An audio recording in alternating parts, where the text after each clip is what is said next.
नबीन अगर हम कैसे चुनाव हारे हैं ये मैं समझता हूं कि किसी को बताने की जरूरत नहीं है। औरंगाबाद के तमाम लोग जान रहे हैं। हम जीते तो जीते, अगर हार भी गए तो परेशान करते ही रहेंगे, थूरते रहेंगे। ये अगर उनको बहुत ही भरोसा है कि हमारे ऊपर लोग विश्वास किए हैं देश की और बिहार की जनता ने, तो बगल में बंगाल चुनाव आने वाला है ना। आने वाले समय में 139 4 लेन निश्चित तौर पर बनेगा। 156 मेडिकल कॉलेज की स्थापना जो करनी है उसमें हमारा औरंगाबाद का भी स्थान रहे। जैसे 69 जो एक रनिया तालाब से चल करके आपका वो बेला तक के जाती है, जो हरियरगंज को जोड़ती है, झारखंड को जोड़ती है, उसको भी हम लोग NH में परिवर्तित करने के लिए मांग कर रहे हैं। अब हर कपड़ा बनेगा चमचमाता डिप क्लीन के साथ। आपका विश्वास हमारा वादा। जी नमस्कार, मैं हूं राज पाठक और आप देख रहे हैं बुलेट न्यूज़ टीवी। देखिए, दही चूड़ा के साथ बिहार में राजनीति भी शुरू हो जाती है, लेकिन इस बीच दही चूड़ा के बाद की राजनीति पर बात करें। लेकिन औरंगाबाद में जो राजनीति हुई है, महागठबंधन का जो परफॉर्मेंस रहा, उस पर बातचीत करने के लिए हमारे साथ औरंगाबाद के सांसद अभय कुशवाहा जी हैं। आपका स्वागत है बुलेट न्यूज़ में। धन्यवाद आपको और आपके पूरे जितने भी सब्सक्राइबर हैं सबको मेरा नमस्कार, प्रणाम और नव वर्ष की हार्दिक शुभकामनाएं और बधाई।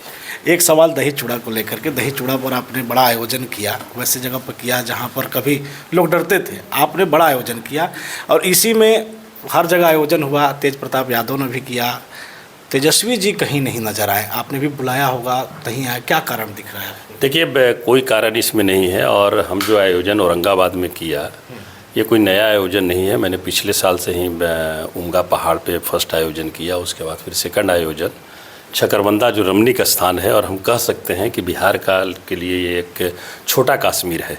और मैंने माननीय मुख्यमंत्री जी को भी एक पत्र लिखा है कि माननीय मुख्यमंत्री जी, आप गया के जो आप दौरा कर रहे हैं, जो यात्रा आपकी चल रही है बिहार में, गया में भी आपकी यात्रा है, आप एक बार छकरबंदा की आप हवाई सर्वे करें। और मैं समझता हूं कि अगर हवाई सर्वे के बाद वहां पर पर्यटन को बढ़ावा देने के लिए उस रूप में अगर उसको विकसित किया जाता है तो मैं समझता हूं बिहार के लिए एक बहुत बड़ी उपलब्धि होगी। और रह गई बात आपकी, देखिए चूड़ा दही बहुत सब लोग अपनी अपनी पार्टी के स्तर से करते रहते हैं और सभी लोगों ने सभी लोगों को आमंत्रित किया, जिनको कहीं जाना था, कुछ करना था, वो किए। हम लोग के यहाँ आयोजन नहीं हो सकी पार्टी के तरफ से, लेकिन पार्टी के तरफ से आयोजन नहीं होना इसका कोई मतलब नहीं है। और तेजस्वी जी का अपना, माननीय नेता का अपना जो नियम होगा उसके अंतर्गत गए होगा। इसमें किसी प्रकार की कोई राजनीतिक अथी नहीं देखनी चाहिए। महागठबंधन का जो परफॉर्मेंस रहा विधानसभा को लेकर के, क्या कहेंगे कि कितने दिनों तक ये चलेगा? क्योंकि 100 दिनों की बात कह रहे थे नेता प्रतिपक्ष, क्या लग रहा है? देखिए, निश्चित तौर पर माननीय नेता जब लौट करके आए हैं तो सारी प्रक्रिया आप देख रहे होंगे कि चल रही है और हम लोगों की बैठकें भी हुई, सारे ज़िले की रिपोर्ट भी आई, रिपोर्ट भी सबमिट हो गई। और आपने ये भी देखा कि 25 तारीख को राष्ट्रीय कार्यकारिणी की बैठक भी आहूत है पटना में, वो बैठक होने जा रही है। तो निश्चित तौर पर हर एक मुद्दे पर जो सरकार में आने के लिए जिन जिन बातों का NDA गठबंधन के लोग जो उल्लेख किए हैं, हम उन बातों को जानना चाहेंगे कि आप आखिर 100 दिन के अंदर आपने क्या क्या चीज़ किया। आपका वादा है कि हम विगत 5 वर्षों में 1 करोड़ लोगों को हम नौकरी देंगे, उस पर हम लोग फोकस करेंगे कि कहाँ तक के ये सफल हुई। जो जनहित की जो मुद्दे हैं उन तमाम मुद्दों पर हम लोग चर्चा करेंगे। निश्चित तौर पर महागठबंधन की जो ये परफॉर्मेंस है हमारे औरंगाबाद या बिहार में, आप भी औरंगाबाद से हैं, और परफॉर्मेंस में मैं कहूँगा ज़रूर कहीं पे तंत्र जीती, कहीं पे अफसरशाही के कारण हम लोग चुनाव हारे। और एक हम लोग देखते रहते हैं न्यूज़, बड़ी बड़ी न्यूज़ यहाँ का भी चलते रहता है कि हम में दम था, हमने हरा दिया। अरे भाई, ये राजनीति में चुनौती दे दी है आपको। राजनीति में देखिए, हमको किसी को कोई चुनौती की अवसर नहीं है। और जब हम लोग हैं यहाँ पर, राजनीति में कोई चुनौती नहीं होती है। राजनीति में सबसे बड़ा पावरफुल हमारे जो सबसे निचले पंक्ति में जहाँ पे बैठे हुए हैं, जिन्हें मत का अधिकार है, हमारे लोग मतदाता मालिक होते हैं। किसी की ये ताकत नहीं है कि उस मतदाता मालिक को कोई चैलेंज कर दे।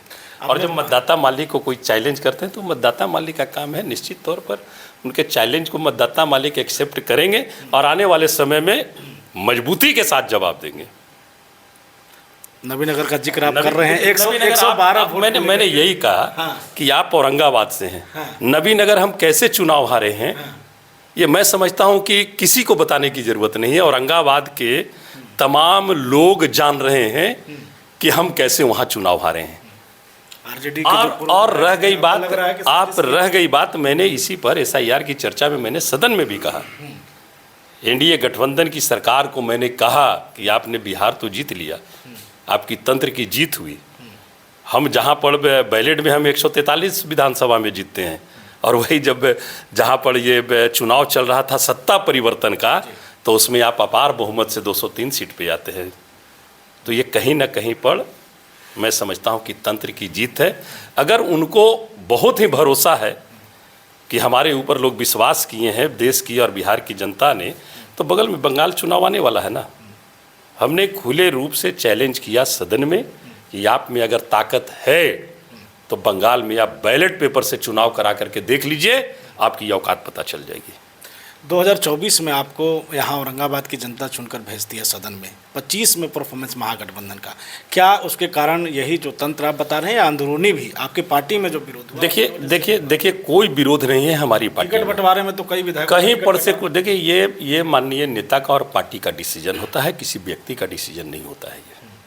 और पार्टी जो हमारी थी सभी विधानसभा का सर्वे कराई थी, और जो सर्वे हुई थी और जो रिपोर्ट था वो सिर्फ माननीय नेता को मालूम था, किसी को पता ना। अब इल्जाम लगाने के लिए कोई लगाया गया आपके ऊपर कि आपके द्वारा उसका कोई मतलब नहीं निकलता है, उसका कोई मतलब नहीं है। ये अधिकार सिर्फ पार्टी को और पार्टी के शीर्ष नेतृत्व का है, माननीय राष्ट्रीय अध्यक्ष जी का, माननीय तेजस्वी जी का, और जो भी शीर्ष नेतृत्व में है, ये विशेषाधिकार सिर्फ उनका है। ये किसी व्यक्ति का, हम लोग जैसे कार्यकर्ता का विशेषाधिकार। औरंगाबाद में 5 हारे, 1 जीते, उस पर भी अब लगाया जा रहा है कि धांधली करके जीते हैं गो विधानसभा सीट, और हाईकोर्ट में भी मामला चला गया। इसको कैसे देखिए धांधली करके, ये तो धांधली करके 2024 भी हम लोग जीते हैं, उस पर भी मामला कोर्ट में है।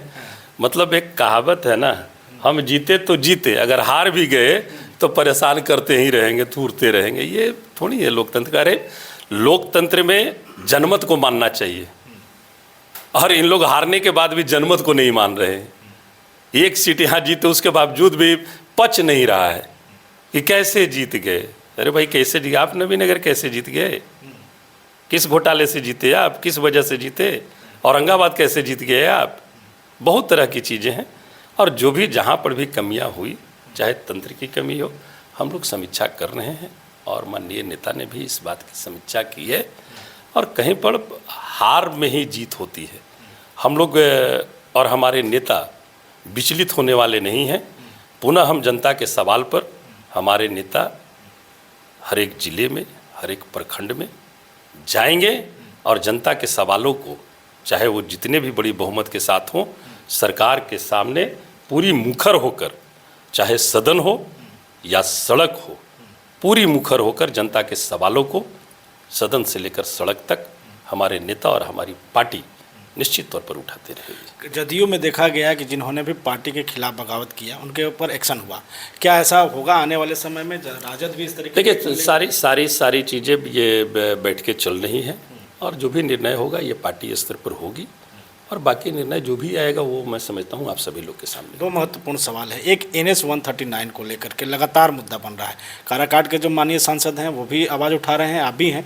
सवाल ये है कि NS 39 को लेकर चौड़ीकरण पर सवाल था, घोषणाएं भी हुई थी, गया जी में आपको केंद्रीय मंत्री ने किया था, अब उस पर क्या हो रहा है? चूँकि आप केंद्र में बैठे। देखिए इसके लिए हम लोग नितिन गडकरी जी से पहले भी मिले, पिछले सदन चल रही थी उसमें भी मिले, और फिर ये सदन चल रही है उसमें भी मिले हैं, और निश्चित तौर पर सकारात्मक बातें हुई है। और मैं समझता हूं कि आने वाले समय में 139 4 लेन निश्चित तौर पर बनेगा। और यही नहीं, SS 69 जो एक रनिया तालाब से चल करके आपका वो बेला तक के जाती है, जो हरियरगंज को जोड़ती है, झारखंड को जोड़ती है, उसको भी हम लोग NH में परिवर्तित करने के लिए मांग कर रहे हैं कि वो भी अगर हो जाएगा तो बहुत ही अच्छा रहेगा। और आपने देखा कि सिंचाई के सवाल पर भी हम लोग हमेशा सवाल उठाते रहे हैं। सदन में हमने जब उत्तर कोयल की बात की कि अगर सिंचाई परियोजना में सबसे विलंबित अगर कोई देश में कोई परियोजना है तो वो है उत्तर कोयल परियोजना, जो 53 साल 56 सालों से ये है।